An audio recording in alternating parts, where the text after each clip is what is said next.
एक गांव में सुरेश नाम का लड़का अपनी सौतेली माँ और भाई के साथ रहता था। सुरेश की सौतेली माँ और भाई उसे बहुत परेशान करते थे। सुरेश 10वीं का छात्र था। वो पढ़ाई के साथ साथ घर का भी सारा काम करता। मैं स्कूल जा रहा हूँ। हाय राम, घर का इतना काम पड़ा है और इस लड़के को किसी चीज की चिंता ही नहीं। बस बैग टांगे चल दिया। अरे घर का काम क्या तेरी माँ करेगी? चल जल्दी से झाड़ू पोछा लगा और उसके बाद मुझे बाजार से कुछ सामान ला दे, फिर जाइयो स्कूल। माँ, आज मेरी परीक्षा है। अगर देर से पहुँचा तो अध्यापक जी मुझे कक्षा से निकाल देंगे और परीक्षा भी नहीं देने देंगे। तो मैं क्या करूं? परीक्षा देकर कौन सा डॉक्टर या वकील बनना है? आया बड़ा परीक्षा देने वाला। चल जल्दी जल्दी हाथ चला, नहीं तो और काम भी दे दूंगी। सुरेश जल्दी जल्दी घर का सारा काम खत्म करता है और परीक्षा देने जाता है। परीक्षा शुरू हो चुकी है। पहले तो अध्यापक सुरेश को परीक्षा कक्ष में घुसने नहीं देता, लेकिन सुरेश की विनती करने पर वो मान जाते हैं, क्योंकि सुरेश एक होनहार छात्र था और अध्यापक को उसके घर की स्थिति का भी अंदाजा था। कुछ दिन बाद सुरेश के पिताजी शहर से आते हैं। पिताजी के सामने सुरेश की माँ उससे बहुत अच्छा व्यवहार करती है। एक दिन सुरेश को बहुत तेज बुखार आ जाता है। उस दिन उसके पिताजी किसी काम से दूसरे गांव गए थे और उन्हें शाम तक लौट कर आना था। ओ कामचोर, यूं ही पड़ा रहेगा या कुछ काम भी करेगा? जब से तेरा बाप यहाँ आया है बहुत ऐश हो रही है तेरी। आज बहुत दिन बाद मुझे भी मौका मिला है आराम करने का। चल उठ और जल्दी से लग जा अपने काम पर और अपने पिताजी के आने से पहले काम खत्म कर दे। माँ, मुझे तेज बुखार है, पूरा शरीर दर्द कर रहा है। सुबह से कुछ खाया भी नहीं है तो बहुत कमजोर महसूस हो रहा है। माँ, कुछ खाने को दे दो ना, तभी मैं दवा ले सकूंगा। अच्छा, अपने बाप के आने पर मुझे रौब दिखा रहा है? तुझे पता है ना, पिताजी ने तो वापस शहर चले जाना है।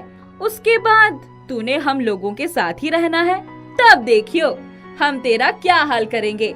यदि उस सब से बचना चाहता है तो चल जल्दी से उठकर झाड़ू पोछा कर। सुरेश तपते बुखार में भी उठकर काम करने लगता है। इतने में सुरेश का भाई, जो एकदम आवारा था, वहाँ आता है। माँ, बहुत भूख लगी है, जल्दी से खाना दे दो। हाँ हाँ मेरे लाल, आज मैंने तेरे पसंद के आलू के पराठे बनाए हैं। माँ, मुझे भी एक परोठा दे दो ना, बहुत भूख लगी है, बुखार भी तेज हो रहा है। तू यहाँ खड़ा खड़ा हमारी बातें सुन रहा था और ये क्या खाना खाना लगा रखा है? अंदर कल रात की 2 रोटी रखी है, उन्हें खा ले और जल्दी से काम पर लग जा। सुरेश के पिताजी ये सब देख और सुन लेते हैं। उन्हें बड़ा दुख होता है। वो चुपचाप सुरेश के पास जाते हैं। सुरेश बेटा, तुम इतनी तकलीफ सहन कर रहे थे और तुमने मुझे कभी बताया ही नहीं। कैसी तकलीफ पिताजी? मैंने तुम्हारी माँ का तुम्हारे साथ व्यवहार देखा। जब भी मैं यहाँ आता हूँ तो तुम्हारी माँ और भाई तुम्हारे साथ बहुत अच्छा व्यवहार करते हैं, इसीलिए तुम्हें लेकर निश्चिंत था। लेकिन आज जब मैं अचानक घर आया तो मैंने तुम्हारी माँ और भाई का तुम्हारे प्रति व्यवहार देखा, जिसे देखकर मुझे बहुत गुस्सा आया और मैं अभी जाके उन दोनों को इस घर से बाहर निकालता हूँ। नहीं पिताजी, ऐसा मत कीजिए। वे मेरे माँ और भाई हैं। वो मुझे पराया समझते हैं, लेकिन मैं तो उन लोगों को अपना समझता हूँ ना। मेरा विश्वास है कि एक दिन उन लोगों का मेरी प्रति व्यवहार जरूर बदलेगा। सुरेश के पिताजी सुरेश को आशीर्वाद देते हैं और उसे अपने साथ कहीं बाहर लेकर जाते हैं। पिताजी उसे गांव से कुछ दूर एक झोपड़ी में लेकर जाते हैं। उस झोपड़ी में एक संदूक रखा था। पिताजी उस संदूक में से एक तवा निकालते हैं। बेटा, तुम्हारा साफ दिल देखकर मैं तुम्हें तुम्हारे दादाजी का दिया एक अनमोल उपहार देना चाहता हूँ। ये लो, ये तवा तुम रखो। पर पिताजी, मैं इस तवे का क्या करूँगा? मेरे पास ना तो आटा है और ना ही मुझे रोटी बनाना आता है। बेटा, ये कोई आम तवा नहीं है, ये एक जादुई तवा है जिससे तुम किसी भी तरह की रोटी या पराठा मान सकते हो। इसके लिए तुम्हें आटा या तेल की आवश्यकता भी नहीं है। मुझे गोभी का पराठा चाहिए। पिताजी के इतने कहते ही उन्हें गोभी का पराठा मिल जाता है। सुरेश बड़े चाव से वो पराठा खाता है, जो बहुत ही स्वादिष्ट था। उसके बाद पिताजी सुरेश को उसका मनपसंद पराठा लेने को कहते हैं। मुझे एक आलू का पराठा और एक पनीर का पराठा चाहिए। सुरेश को उसकी पसंद के पराठे मिलते हैं। सुरेश बड़े चाव से उन्हें खाता है। बेटा, ये तवा इस झोपड़ी में ही रहना चाहिए, क्योंकि ये झोपड़ी तुम्हारे दादाजी ने एक साधु के लिए बड़े प्यार से बनाई थी और उस साधु ने तुम्हारे दादाजी को ये तवा आशीर्वाद के रूप में दिया था। लेकिन यदि ये तवा इस झोपड़ी से बाहर निकला तो इसका जादू उल्टा पड़ने लगेगा। इसीलिए तुम्हें इस बात का ध्यान रखना होगा और इसके बारे में कभी किसी को पता नहीं चलना चाहिए। आप निश्चित रहिए पिताजी, मैं इसके बारे में कभी किसी को नहीं बताऊंगा। लेकिन क्या मैं इससे बने परोठे गांव में बेचकर कुछ पैसे कमा सकता हूँ, जिससे मैं अपनी पढ़ाई लिखाई का खर्चा कर सकूं? बिल्कुल कर सकते हो बेटा, लेकिन मैं तुम्हें हर महीने पैसे देता रहूंगा। तुम उन पैसों का उपयोग क्यों नहीं करते? वो असल में... क्या बात है बेटा? तुम मुझसे कुछ छुपा तो नहीं रहे हो? बताओ मुझे, क्या बात है? पिताजी, वो पैसे तो माँ और भाई ले लेते हैं। मैंने अभी तक स्कूल की फीस भी नहीं भरी, जिसकी वजह से मेरा नाम स्कूल से काट दिया जाएगा और फिर मैं पढ़ाई कैसे करूँगा? ठीक है बेटा। सुरेश अपने पिताजी के साथ घर वापस आ जाता है। अगले दिन उसके पिताजी शहर वापस चले जाते हैं। सुरेश की माँ उसके साथ फिर वही दुर्व्यवहार करने लगती है। लेकिन अब सुरेश में बहुत बदलाव आ चुका था। वो फटाफट घर का सारा काम खत्म करके चुपके से झोंपड़ी में जाता। मुझे 4 गोभी के परोठे चाहिए। तवे पर तुरंत ही गर्मा गर्म 4 गोभी के पराठे आ जाते हैं। सुरेश उन्हें लेकर गांव में निकला और 4 व्यक्तियों को उसने वो पराठे बेचे, जिससे उसे प्रत्येक पराठे के 20 रुपए यानी कुल 80 रुपए मिले। सुरेश ने घर जाके चुपचाप रुपए अपनी अलमारी में छुपा दिए। अब सुरेश प्रतिदिन उस झोंपड़ी में जाता।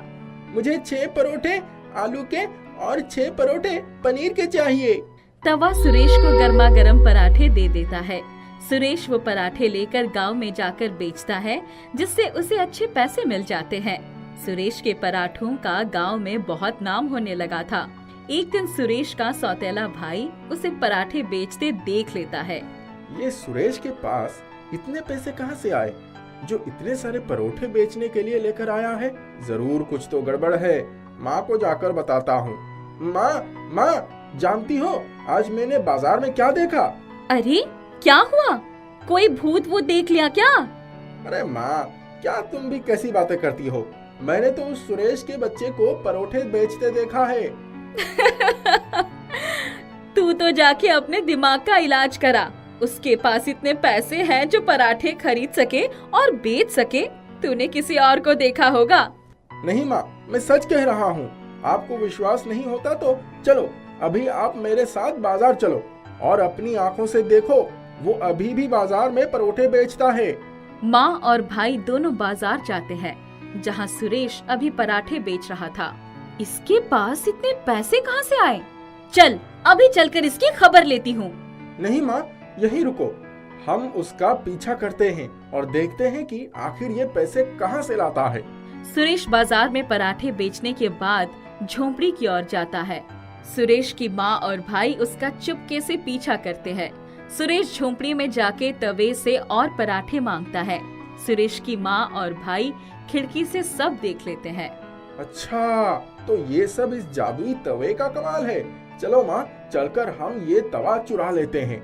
यदि हमारे पास ये तवा आ जाए तो हम भी परोठे बेचकर अच्छा पैसा कमाएंगे और कोई बड़ा व्यापार कर सकते हैं।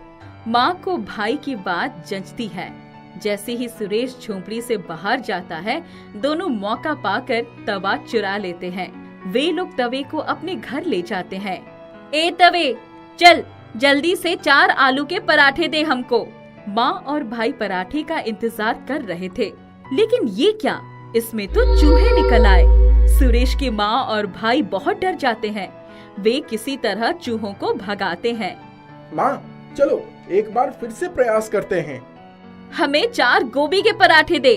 इस बार उस तवे से एक सांप निकल आता है और वो सुरेश के भाई को काट लेता है। सुरेश की माँ तवा लेकर तुरंत झोंपड़ी की तरफ भागती है। सुरेश, सुरेश, बेटा अपने भाई को बचा ले बेटा, माँ रोते रोते सुरेश को सारी बात बता देती है। वो सुरेश से अपने व्यवहार की माफी मांगती है। सुरेश जल्दी से घर जाकर अपने भाई को अस्पताल लेकर जाता है और उसकी जान बचाता है। सुरेश की माँ और भाई बहुत शर्मिंदा होते हैं क्योंकि उन्होंने सुरेश के साथ बहुत बुरा व्यवहार किया। इसके बाद भी सुरेश ने अपने भाई को बचाया। इसके बाद सुरेश की माँ और भाई का सुरेश के प्रति व्यवहार बदल जाता है और अब वे लोग सुरेश से बहुत प्यार करते हैं। सुरेश भी जादुई तवे की सहायता से पराठे बेचने का काम करता है और अच्छे पैसे कमाता है, जिनसे वो अपनी माँ और भाई की जरूरतें पूरी करता और अपनी पढ़ाई का खर्च भी करता। छोटा गोलू भूख से परेशान होकर अनाज के डब्बे ढूंढने लगा, लेकिन इस बार उसे निराशा ही हुई। उसने कुछ देर से सोचा, बेचारा, और हर डब्बे को हटाकर देखने लगा। कुछ चावल, गेहूं, दाल के दाने आसपास गिरे हुए मिले। उसने उन्हें उठा लिया, एक बर्तन में उन्हें धोकर फिर पानी में मिलाकर नमक हल्दी डालकर चूल्हे पर रख दिया। अब तो कुछ लाल टमाटरों को ढूंढना पड़ेगा, वरना कुछ दानों से अपने पेट के चूहे नहीं मानेंगे। मन्नू चाचा के खेत में बड़े बड़े टमाटर रहते हैं। कुछ ही देर के बाद गोलू के हाथ में मन्नू चाचा के खेत के कुछ टमाटर आ गए थे। बहुत भूख लगी है, 2-4 टमाटर पेट में डाल दूं, तब आगे बढ़ूं। गोलू टमाटर खा रहा था, इतने में मन्नू चाचा ने आकर उसका हाथ पकड़ लिया। क्या रे गोलुआ, चोरी करने के लिए मेरा ही खेत मिला था? इतने सारे टमाटर तोड़ लिए। आज के बाद अगर मेरे खेत के आसपास नजर भी आया तो समझ कर रखना, मार मार कर तेरा सर गंजा कर दूंगा। चाचा बहुत भूख लगी थी, सो टमाटर खा लिया, मैं चोर नहीं हूँ। दूसरों की चीज बिना पूछे ले लेना चोरी नहीं तो क्या धर्म कर्म कहलाता है। तुझसे तो वो भिखारी अच्छे हैं जो चोरी नहीं करके भले मांग कर खाते हैं। बाकी के टमाटर रख दे और भाग कर जा यहाँ से। मैं तेरी गंदी सूरत देखना नहीं चाहता हूँ। गोलू अपमान का घूंट पीकर चुपचाप वहाँ से चल पड़ा। वो अपने आप को आज बहुत छोटा महसूस कर रहा था। पेट की भूख के लिए इतनी बेइज्जती होगी उसने सोचा भी नहीं था। वो रुआंसा हो गया था। क्या करूं? कहाँ जाऊं? कोई काम भी नहीं मिलता। बचपन से ही धुतकार और गालियां ही तो मिली है। कोई रिश्तेदार भी मेरी मदद करने नहीं आता। इस जिंदगी से अच्छा होता कि मैं भी माँ बाबूजी के साथ ही मर गया होता। इस जिल्लत की जिंदगी से तो मौत बहुत अच्छी है। गोलू घर पहुंचा और उसे चूल्हे पर जलने की बू आई। अरे बाप रे, जो था वो भी गया। कुछ दाने थे वो भी खाने के काम नहीं आए। बाप रे, सब के सब जल गए। उतार कर देखता हूँ, कुछ तो बचा होगा। अरे हाँ, ऊपर के थोड़े दाने बच गए हैं। मेरी गलती से सब हुआ है। भूख का मारा गोलू बेचारा उन जले हुए दाने को खाने पर मजबूर हो गया। वह उस जले हुए खाने को मुंह बनाकर खाता चला। मुंह कड़वा हो गया, लेकिन पेट को थोड़ी राहत मिली है। जिंदगी में भी बड़ी कड़वाहट है, लेकिन उसका सामना तो करना ही पड़ता है। मैं इस कड़वाहट और संघर्ष का सामना करूंगा, लेकिन चोरी नहीं करूंगा, गलत कदम नहीं उठाऊंगा। देखना है जिंदगी कितनी इम्तिहान लेती है। आज उसे अपने माँ और बाबूजी की बहुत याद आ रही थी। कुछ देर बैठकर वो कुछ सोचता रहा। फिर पेट की भूख ने उसे बैठने नहीं दिया। वो अपनी झोपड़ी से बाहर निकला, जंगल की तरफ चल पड़ा। उसे कहाँ जाना था यह वो नहीं जानता था, फिर भी वो चलता चला गया। बहुत दूर चलते चलते उसे एक गुच्छेदार फलों का पेड़ दिखाई पड़ा। उसके कदम रुक गए। ऊपर वाले का शुक्र है, ये जंगल है, यहाँ के फलों का स्वाद चख ही सकता हूँ। ये कोई चोरी नहीं होगी। अरे, ये तो लीची का पेड़ है। बस फिर क्या था, गोलू ने लीची के गुच्छे तोड़ लिए। कुछ लीचियाँ थी और उन्हें वो ना गिनते हुए खाने लगा। रस्सेदार लीची का मजा आने लगा। बहुत मीठा स्वाद है। किसी ने सच ही कहा है, सब्र का फल ना मीठा होता है। शायद उसने भी बड़ी देर के बाद लीची जैसा फल खाया होगा। गोलू इतना कहते ही लीची के पेड़ से आवाज आई। मेरे दोस्त, हिम्मत और मेहनत का फल भी मीठा होता है। अरे वाह, तुम तो बोल सकते हो। मेरी समझ में ये नहीं आया कि किस क्षेत्र में मेहनत करूं, क्या करूं, क्या ना करूं। जहाँ चाहो वहीं मेहनत कर सकते हो। अगर इरादे पक्के हैं और हौसला बना रहे तो हर मुश्किल आसान हो जाती है। मैं जानता हूँ तुमने अपने जीवन में बहुत दुख सहा है। उन दुखों ने ही तुम्हें मजबूत बना दिया है। अब तुम्हें मजबूत कदमों के साथ आगे बढ़ना होगा। कोशिश करके देखो, सफलता अवश्य मिलेगी। आसपास नजर दौड़ाओ, रास्ता खुद ब खुद मिल जाएगा। गोलू का पेट भर गया था। उस पर लीची की बातों ने गहरा असर किया। उसने आसपास नजर दौड़ाई। ये जगह तो बहुत अच्छी है। बहुत ही प्यारा लीची का पेड़ भी है। पास में नदी भी बह रही है। सामने खाली जमीन भी है। साग सब्जी और अनाज की खेती हो सकती है। बस एक छोटी सी कुटिया बनानी पड़ेगी। जमीन को सही करके खेत बनाना होगा। अब घर चलता हूँ और सामान लेकर 1 या 2 दिन में यही बसेरा करता हूँ। दोस्त, बहुत सही राह पर निकले हो। मंजिल की पहचान भी हो गई है। गोलू अपने दुख भूल गया। उसके जीवन में नई योजना जन्म लेने लगी। वो घर गया और उसने अपने मन में नए आशियाने तो बनाने का पूरा खाका तैयार कर लिया। 2 दिन के बाद वो अपनी मंजिल की तरफ चल पड़ा। उसने एक खच्चर पर घर का सारा सामान लाद लिया था। आज वही रास्ते उसे प्यारे लग रहे थे। जब रास्ते मंजिल से ज्यादा खूबसूरत बन जाते हैं, तब सफर का मजा ही कुछ और होता है।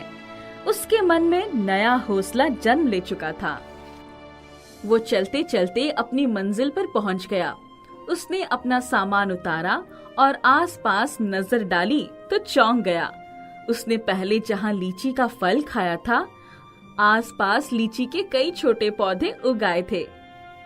अरे, इतनी जल्दी लीची के बीज से पौधे बन गए और बड़े भी हो गए। ये कैसी लीला है मुरली वाले की। 1 2 3 4, अरे पूरे 15 पौधे हैं। हाँ, अब मुझे भी कुछ करना होगा। हिम्मत दे मर्दा तो मदद दे खुदा। अब मैं इन सभी पौधों को सम्मान की जगह पर लगा दूंगा। एक दूसरे के बीच में दूरी बनी रहेगी तो ये फलेंगे और बहुत सारे फल भी देंगे। गोलू ने बड़ी मेहनत करके लीची के सभी पौधे अलग अलग जगहों पर लगा दिए। उसने अपने रहने के लिए एक छोटी सी कुटिया भी बना दी। इसके बाद उसने मुड़कर देखा तो बड़ा लीची का पेड़ बहुत सारे फलों से लद गया था। प्यारे दोस्त, तुमने मेहनत की है तो फल अवश्य मिलेगा। मैं जमीन को सही करके खेत बनाना चाहता हूँ। चारों तरफ सिंचाई का इंतजाम करना चाहता हूँ, लेकिन मेरे पास साधन नहीं है, औजार नहीं है। मेरे दोस्त, मेरे फल किस दिन काम आएंगे? यही तुम्हारे लिए राह बनाएंगे। समझ गए? समझ गया दोस्त, सब कुछ समझ गया। जिसके सर पर तुम्हारे जैसे दोस्त का हाथ हो, उसकी हर मुश्किल आसान हो जाएगी।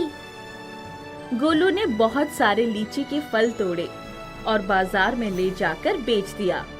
बहुत ही उम्दा लीची होने के कारण भाव भी बहुत अच्छा मिला।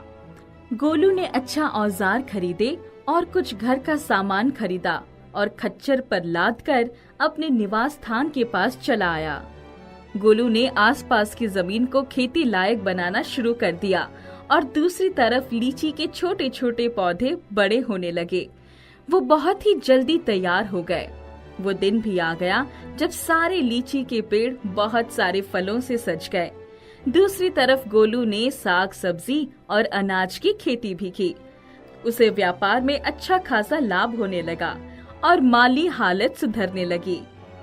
उसने एक शेरू नाम का कुत्ता भी पाल लिया। एक दिन जोरों की बरसात होने लगी। चारों तरफ पानी ही पानी नजर आने लगा। पास की नदी में बाढ़ आ गई और बाढ़ का पानी गोलू के घर तक आ गया। शेरू भौंकने लगा। गोलू घर के बाहर आ गया। अरे बाप रे, इतना पानी, सब कुछ डूब गया। चलो शेरू, यहाँ से निकलने में ही भलाई है। गोलू अपने खच्चर और शेरू के साथ वहाँ से चल पड़ा। लीची के पेड़ ने पास में एक ऊंचा टीला बना दिया। गोलू, सबके साथ टीले पर विश्राम करो। प्रकृति के कोप से मत डरो, सब कुछ ठीक हो जाएगा। दूसरे दिन गोलू ने देखा तो उसकी कुटिया पानी में बह गई थी। वहाँ कुछ भी शेष नहीं था। सारी फसल बर्बाद हो चुकी थी। हे भगवान, ये क्या हो गया? सब कुछ मिट गया। सारी मेहनत पर पानी फिर गया। सारी बचत की हुई दौलत भी बह गई। शायद इसलिए यहाँ लोग बसेरा नहीं करते। अब सब कुछ कैसे ठीक हो जाएगा? गोलू ने लीची के पेड़ की तरफ आशा भरी दृष्टि से देखा। वहाँ से रोशनी आई।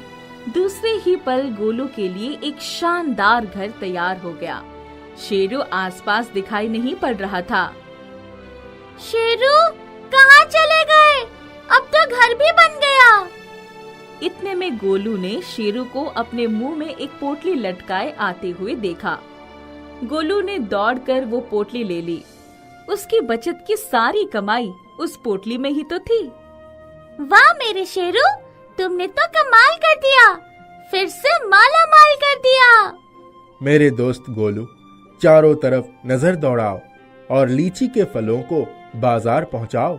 बड़े व्यापारी तुम्हारा रास्ता देख रहे हैं। गोलू ने देखा सामने व्यापारी गाड़ी लेकर लीची लेने के लिए और पैसे देने के लिए खड़े हो गए हैं। हाँ दोस्त, मुश्किल आती है लेकिन उनके बीच से ही राह भी निकल आती है।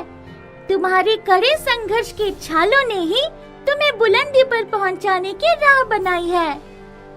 गोलू दौड़ता हुआ गया और प्यार से लीची के पेड़ से लिपट गया।